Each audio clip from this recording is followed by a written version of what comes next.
తాకట్లో ఉన్న బంగారాన్ని విడిపించి ఆ రోజున మార్కెట్ ధర కట్టి మిగిలిన డబ్బును మీకు అందిస్తుంది కొమ్మూరి గోల్డ్.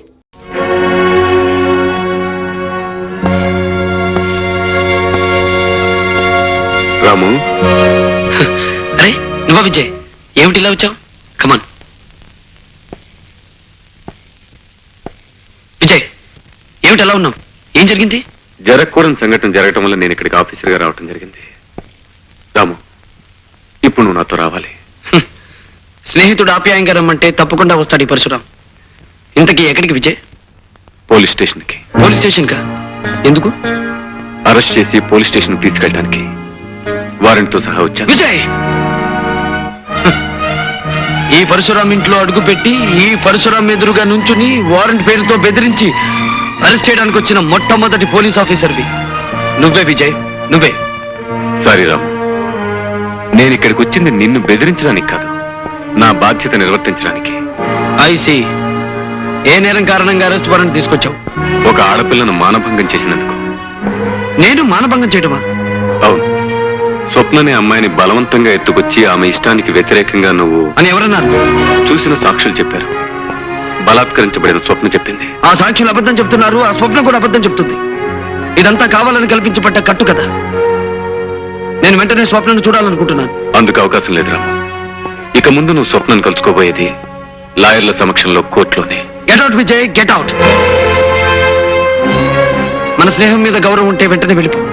రాము, స్నేహం కారణంగా వృత్తికి నేను అన్యాయం చేస్తే ఈ లోకంలో స్నేహం అనే పదానికే గౌరవం పోతుంది. ఇప్పుడు నాకున్న రెండే మార్గాలు: స్నేహం కోసం బాధ్యతను విస్మరించి వృత్తికి రాజీనామా ఇవ్వటం, లేదా డ్యూటీ కోసం స్నేహానికి కూడా తల వంచకుండా నిన్ను అరెస్ట్ చేసి తీసుకెళ్ళటం. నన్నేం చేయమంటావో నువ్వే నిర్ణయం చెప్పు.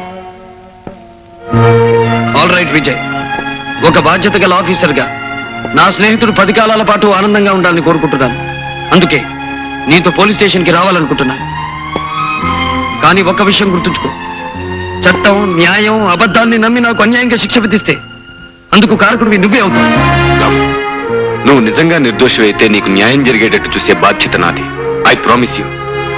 ఓకే, నేనిప్పుడు నీతో వచ్చేది చట్టానికి కట్టుబడి కాదు, నువ్వు తెచ్చిన వారెంట్కి తలవంచి కాదు.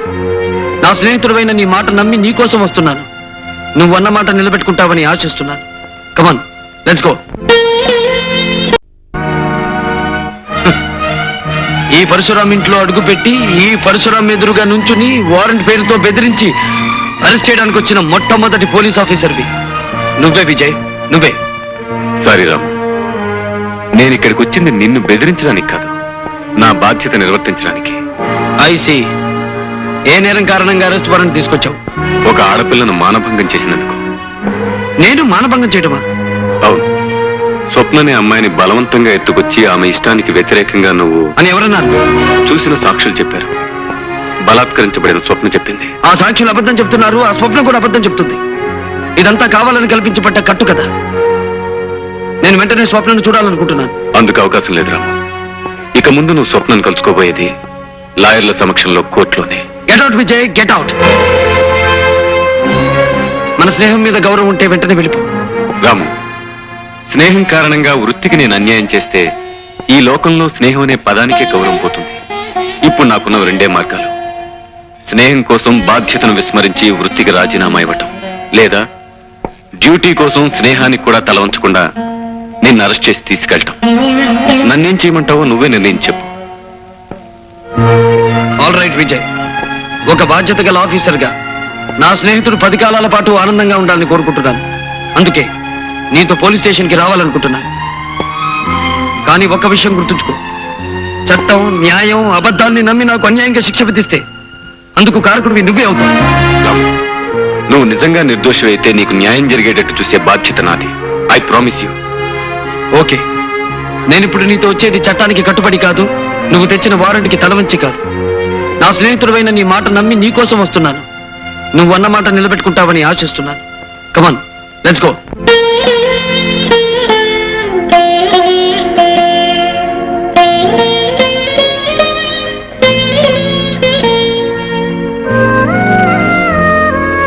ఏమిటన్నయ్యా, అన్నం తినకుండా ఏదో ఆలోచనలో ఉండిపోయావు? ఏం లేదమ్మా, ఏం లేదు. ఏమీ లేదని ఒక మాట అన్నంత మాత్రం సరిపోతుందనుకున్నారా? ఈ మధ్య మీరు ఏ రోజు సరిగ్గా కడుపు నిండా భోంచేశారు, కంటి నిండా నిద్రపోయారు. రాత్రి మగలు ఆలోచనతో పిచ్చివాళ్ళ తయారవుతున్నారు. దీనికి అంతటి కారణం ఆ పరశురామేగా. లక్ష్మి, వాణ్ణి మాట అంటేనే తప్పంటారా? మీకు మనశ్శాంతి లేకుండా చేసేవాడిని ఏమన్నా తప్పులేదు. తప్పులు చేయటమే వృత్తిగా పెట్టుకున్న మనిషి గురించి, చట్టం పట్టుకోవాలనుకునే మనిషి గురించి మీరెందుకంటే ఆలోచించడం? అలాంటి నేరస్తుని మర్చిపోవాలండి. లక్ష్మి, ఏ మనిషి అమ్మ కడుపులోంచి నేరస్తుడిగా ఈ లోకంలోకి అడుగు పెట్టడు. కాలమనే ప్రవాహంలో, విధనే తుఫాన్లో చిక్కుని చుట్టూ ఉన్న మనుషులు, పరిస్థితులు కారణంగా నేరస్తుడవుతాడు. పాపం పరశురాం కూడా అలాంటి దురదృష్టవుతాడు. పరశురాం నేరస్తుని అరెస్ట్ చేసి బహుమానాలు, బంగారు పథకాలు పొందిన మీరు నేరస్తుని వెనకేసుకొస్తారెందుకు? ప్రతి క్షణం అతనే తలుచుకుంటారెందుకు? లక్ష్మి, ఈ విజయ్ జీవితంలో అనుక్షణం పరశురాం పేరే తలుచుకుని తీరతాడు, తలుచుకుని తీరాలి. ప్రాణం పోయే ఆఖరి క్షణంలో కూడా ఈ విజయ్ గుండెల్లో మారుమ్రోగే పేరు పరశురామే. నాకు పుట్టుకనిచ్చింది తల్లిదండ్రులే అయినా ఈ బ్రతుకునిచ్చింది పరశురామే. నేను చదువుకునే రోజుల్లో తను చెమటోడ్చి సంపాదించిన డబ్బుతో ఫీజు కట్టి నన్ను పరీక్షలకు పంపేవాడు. ఈ రోజు సూపరింట్ ఆఫ్ పోలీస్ అయి ఆఫీసర్ అనే బ్యాడ్జ్ నేను ధరించాను, నేరస్తుడనే ముద్ర తను భరించాడు. ఆ రోజు పరశురాం ఈ స్నేహితుడి కోసం తన బ్రతుకుని త్యాగం చేసి ఉండకపోతే అప్పుడు నా పరిస్థితి చదువు లేక, సరైన ఉద్యోగం లేక, కట్టుకున్న భార్యకు పట్టెడు అన్నం పెట్టలేక, సమాజంలో ఏ విలువ లేక ఎందుకు కాకుండా పోయేవాణ్ణి. ఈ రోజు నేను చేస్తున్న ఉద్యోగం, అనుభవిస్తున్న ఐశ్వర్యం, ఉంటున్న ఇల్లు, తింటున్న తిండి అన్ని ఆ పరశురాం త్యాగానికి ఫలితం లక్ష్మి. అందుకే చేతులెత్తి ప్రార్థిస్తున్నాను, పొరపాటు కూడా నా పరశురాం గురించి ఒక్క మాట కూడా అనొద్దు ప్లీజ్. పంకజం, పంకజం, పంకజం. న్యాయం తెలిసిన జడ్జి గారు, జరిగిన సంగతి 10 మందిలోనూ చెప్పాలంటే నా మనసు సిగ్గుతో చచ్చిపోతుంది. అంతేకాదు బాబు, ఆ విషయం తలుచుకుంటేనే చాలు భయంతోనూ బాధతోనూ నా గుండె గిలగిలలాడిపోతుంది. నేను తెలిసి తెలియని వయసులో ఒక పెద్ద మనిషి మాటలు నమ్మి మోసపోయాను. నా కర్మ ఎలా కాలినా నా చిన్నారి చెల్లెలు స్వప్న బతుకు అలా కాకూడదనుకున్నాను. నా బతుకులా దాని బతుకు అస్తవ్యస్తం అవ్వకూడదని కష్టపడి చదివించుకున్నాను. ఓ మహారాజుకిచ్చి దాని పెళ్లి చెయ్యాలనుకున్నాను. బిడ్డా పాపలతో తను కలకలలాడుతూ కాపురం చేస్తుంటే చూడాలని గంపెడాశ పెట్టుకున్నాను బాబు. అయితే దేవుడుగాను ధర్మమూర్తిగాను మాకు పరిచయమైన పరశురాం బాబు హఠాత్తుగా ఒకరోజు తప్పతాగి మా ఇంటికి వచ్చాడు. నా గురించి, నా చెల్లెల గురించి అసభ్యంగా మాట్లాడాడు. నిద్రపోయి నా చెల్లెల్ని బలవంతంగా లేవదీశాడు. మగ దిక్కులేని నేను అతనికి అడ్డుపడ్డాను, అతని కాళ్ల మీద పడ్డాను. పెళ్లి కావలసిన నా చెల్లెలి జీవితాన్ని నాశనం చెయ్యొద్దని ఏడ్చాను, మొత్తుకున్నాను. అతను రాక్షసంగా నన్ను కాలితో తన్ని గోల పెట్టే నా చెల్లెల్ని భుజాల వేసుకుని తీసుకెళ్లిపోయాడు బాబు. ఆపై జరిగిన దారుణాన్ని ఒక ఆడదానిగా ఎలా చెప్పగలను బాబు, ఎలా చెప్పగలను? ఆ రోజు బాగా చీకటి పడింది సార్. నేను నా ఫ్రెండ్స్ తో ఓ పార్టీకి వెళ్లి కారులో తిరిగి వస్తున్నాను. సరిగ్గా పంకజం ఇంటెదురుగా ఉన్న కిళ్ళీ కొట్టు దగ్గరికి వచ్చేసరికి నా కిళ్ళీ వేసుకోవాలనిపించింది. కారు దిగానో లేదో ఏడుపులు పెడబబ్బులు వినిపించాయి. ఏమిటా అని తల తిప్పి చూసేసరికి ఈ పరశురాం తాగిన మైకంలో ఓ అమ్మాయిని భుజం మీద వేసుకుని కారు ఎక్కుతున్నాడు సార్. అమ్మాయితో కారు ఎక్కేస్తున్నాడు అన్నారు కానీ ఇంతకీ మీరు అమ్మాయిని గుర్తుపట్టగలరా? దీపం వెలుగులో స్పష్టంగా కనిపిస్తే ఎందుకు గుర్తుపట్టలేను సార్. ఆ అమ్మాయి ఎవరో కాదండి, పంకజం చెల్లెలు స్వప్న. నేను భయంతో ఉనికిపోతూ అరిచి అరిచి సొమ్మసిల్లిపోతున్న సమయంలో ఆ నీటి నన్ను కారులో పడేశాడు. స్పృహ వచ్చిన నన్ను తన ఇంట్లో మంచం మీద పడేసి చేతులెత్తి మొక్కినా గొంతెత్తి ఏడ్చినా వినిపించుకోకుండా నన్ను దారుణంగా రాక్షసంగా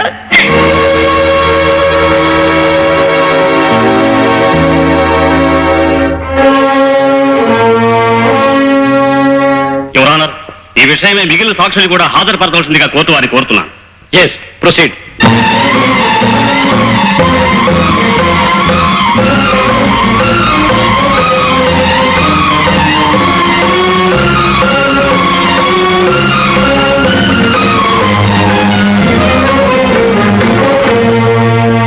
ఇప్పుడేమంటారు బాస్? కోర్టులో జరిగిన అబద్ధపు నాటకం ఇప్పటికైనా మీకు అర్థమైందా? లంచాలకు మనుషులు అమ్ముడిపోయారు, డబ్బుతో చట్టం నోరు కట్టేయబడింది, అబద్ధాలను న్యాయస్థానం శ్రద్ధగా వింటోంది. కేశవ, తప్పుడు సాక్ష్యాలకి, అబద్ధపు ఫిర్యాదులకి, అన్యాయపు ఆరోపణలకి నేనేం భయపడను. చివరికి న్యాయమే గెలుస్తుంది. ఎందుకో తెలుసా? విజయ్ నా తరఫున నిలబడతాడు కనుక. అని మీరు అపోహపడుతున్నారు బాస్. ఆ కాక్షి బట్టల పెద్ద మనిషి కూడా కరెన్సీ కమ్ముడిపోయాడు. కేశవ, అవును బాస్. మీకు ప్రాణం పెట్టే మనిషి అయితే ఆ విజయ్ మీ ప్రాణాలు రక్షించడానికి ఎందుకు ప్రయత్నించలేదు? మీ నిర్దోషం నిరూపించడానికి ఒక్క సాక్ష్యమైనా ఎందుకు సంపాదించలేదు? ఆ విషయం అడగాలైనా పెద్ద మనిషిని కలవడానికి వెళ్తే కలుసుకోకుండా పొమ్మని ఎందుకు కబురు చేశాడు? కనిపించినప్పుడు మాట్లాడబోతే సూటిగా నా కళ్ళల్లో చూడకుండా మొహాన్ని ఎందుకు చాటు చేసుకున్నాడు? బాస్, గుండెల నిండా అన్యాయం నిండున్న మనిషే కళ్ళల్లోకి చూడలేడు. తప్పు చేసిన మనిషే మొహం చాటేసి తప్పుకుంటాడు. అలాంటి మనిషికి స్నేహం అంటే విలువ ఉండదు, స్నేహితుడంటే లెక్క ఉండదు. కేశవ, నువ్వు చెప్పేది నిజమా? నీ అన్నం తిని బ్రతికే మనిషి నీతో అబద్ధం చెప్పదు.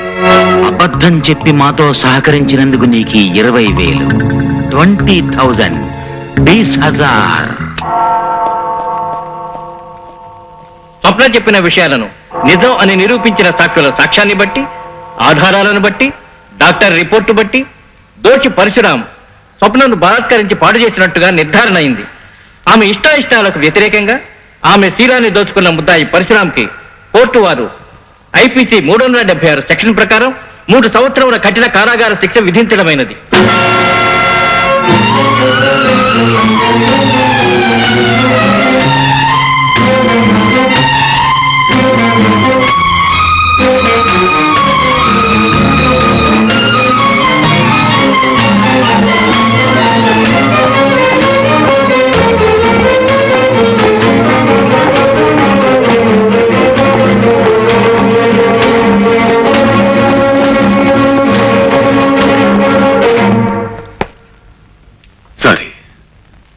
సారీ రాము.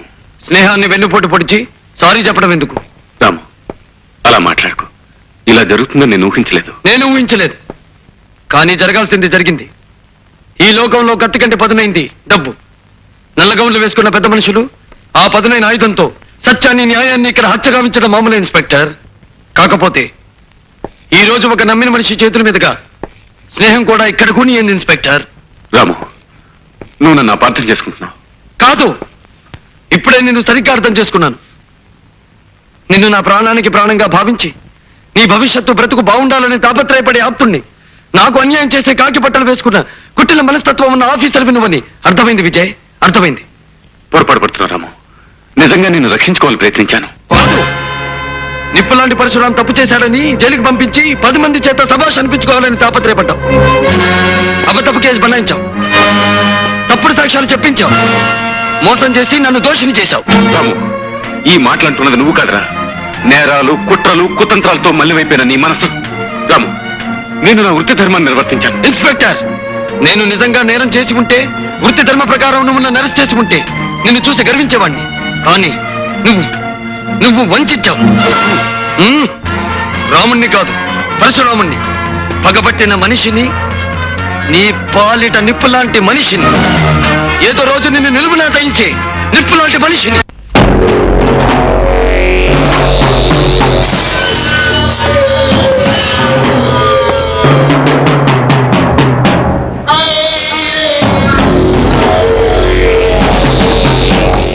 Good morning boss. వెల్కమ్. ఏం కేశవ, బాగున్నావా? బాగున్నాను బాస్. పదండి వెళదాం.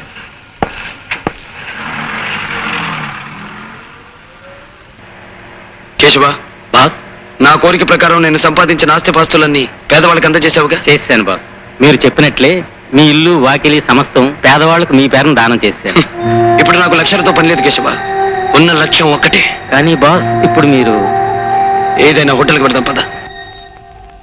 కేశవ, ఒకప్పటి నా ఆప్తమిత్రుడు, ఆ తర్వాత నా బద్ధ శత్రువైన విజయ్ ప్రమోషన్తో ఎస్పీ పొజిషన్కి వచ్చాడు కదూ? అవును బాస్. అతని ప్రాణానికి ప్రాణంగా చూసుకునే ఒక్క చెల్లెలుండాలి. ఆమె పెళ్ళై వెళ్ళిపోయిందా? లేదు బాస్, చదువు పూర్తయింది, ప్రస్తుతం ఖాళీగానే ఉంటుంది. వేటాడవలసిన మేక పిల్లని పులి ఒక్కసారి కళ్ళారా చూడాలి. ఆ అమ్మాయిని నేను చూసి తీరాలి. చూడు మేడం, రెడ్ రోజెస్ తో కట్టి ఉన్న పెద్ద ఫ్లవర్ బొకే ఒకటి కావాలి. రేట్ ఎంతైనా పర్వాలేదు, కానీ బ్రహ్మాండంగా ఉండాలి. ఓ సారీ మేడం, అలాంటి బుకే ఒకటి ఉంటే ఇప్పుడే ఎవరో వచ్చి తీసుకువెళ్లారు. మై గాడ్, మా అన్నయ్యకి ఇష్టమని రోజా ఫ్లవర్ బొకే తీసుకెళ్దాం అనుకుంటే లేకపోవడమా? Damn it.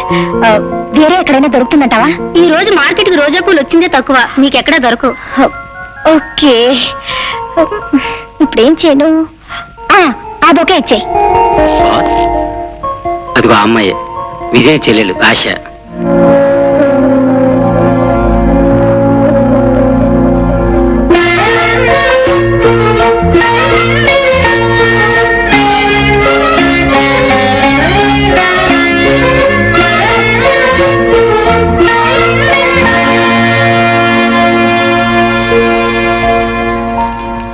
పోదాం.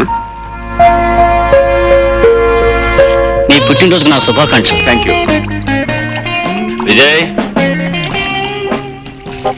Many many happy returns of the day. Thank you sir.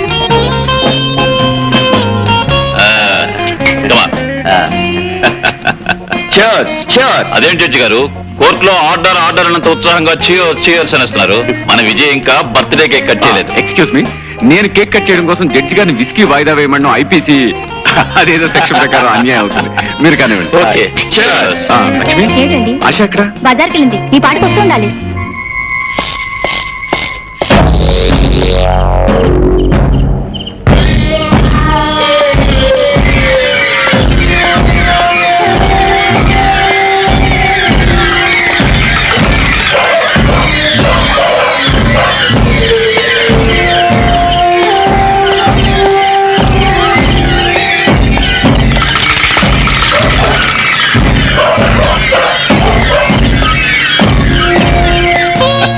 Mister Vijay, judge గారు మరో గ్లాస్ అందుకున్నారు. నువ్వు కేక్ కట్ చేయడం లేట్ చేస్తే ఆయన అవుట్ అయ్యే ప్రమాదం ఉంది. కాసేపు ఆగండి, మా చెల్లెలు ఆశ రాగానే కేక్ కట్ చేద్దాం.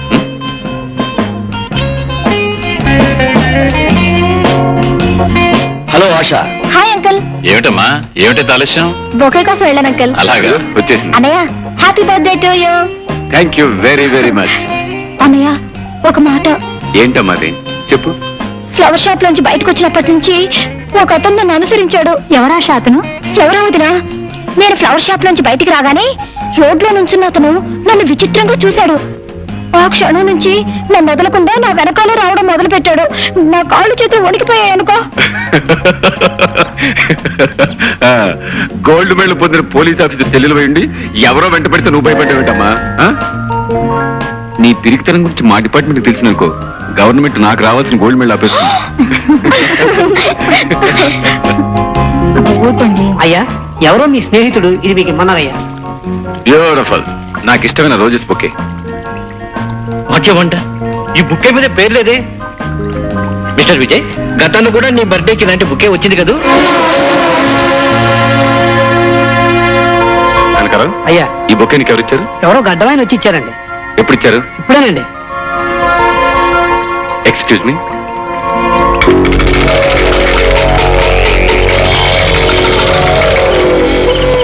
రాము, నువ్వా? రే, నువ్వు ఇక్కడికి వస్తావని నాకు తెలుసు విజయ్.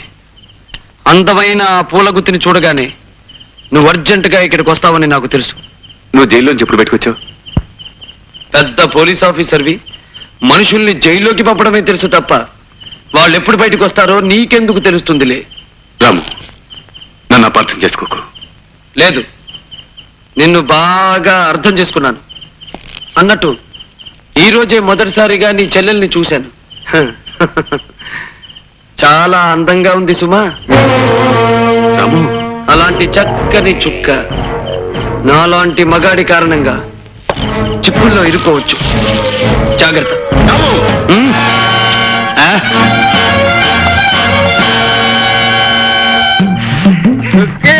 వచ్చావా మావా? ఇక దోశ చాలా ఆకలేస్తుంది. తానే ఇప్పుడే పెట్టాను, కాసేపు ఆగు. సరే, నువ్వు దోశ ఎట్టేదా కానీ నీతో సరసంగా ఆడుకుంటాను. ఊరుకో మావా, ఎవరిని చూస్తారు. కట్టుకోబోయేవాడు ఎవరు చూస్తే మనకేటే నా చిరక. రౌడీ పీరుగా అత్తన్న అలాగే ఉండి నా చుక్కమ్మ పక్కన చేరి దాని దోశ అప్పనంగా మింగేస్తావురా.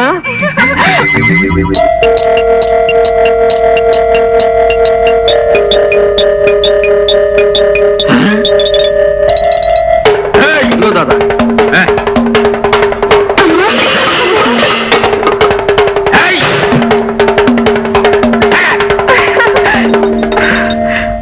మావా, నీకు ఈ ఆశలో పూన పోతుంది అనుకుంటా.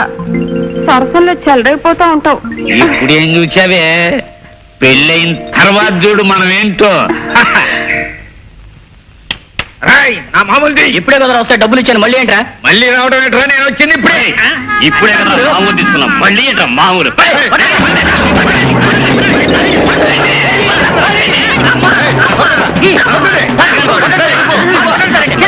నారాళ్ళుడు అత్తగారింటికి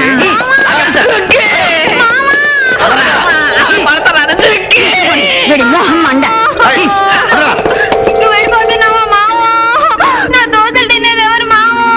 నా మెళ్ళ తాళి కట్టేది ఎవరు మావో? వదులు మామ, వదులు వదిలే వదిలే. ఆడు నకిలీ, మనము అసలు.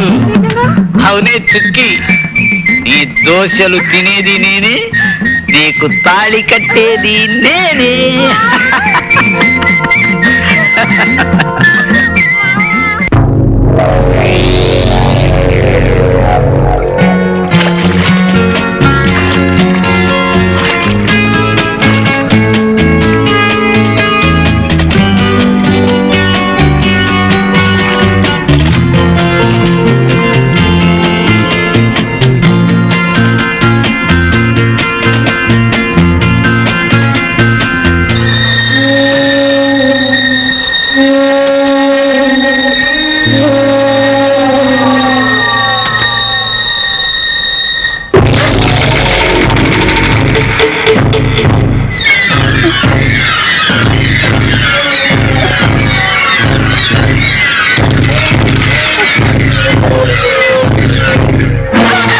అబ్బా, ఆడపిల్లని పట్టుకోవడం ఎలాగైనా? సారీ, ఎలా పట్టుకోవాలి మరి? ఆడపిల్లని మల్లెపూ అంత సున్నితంగా పట్టుకోవాలి.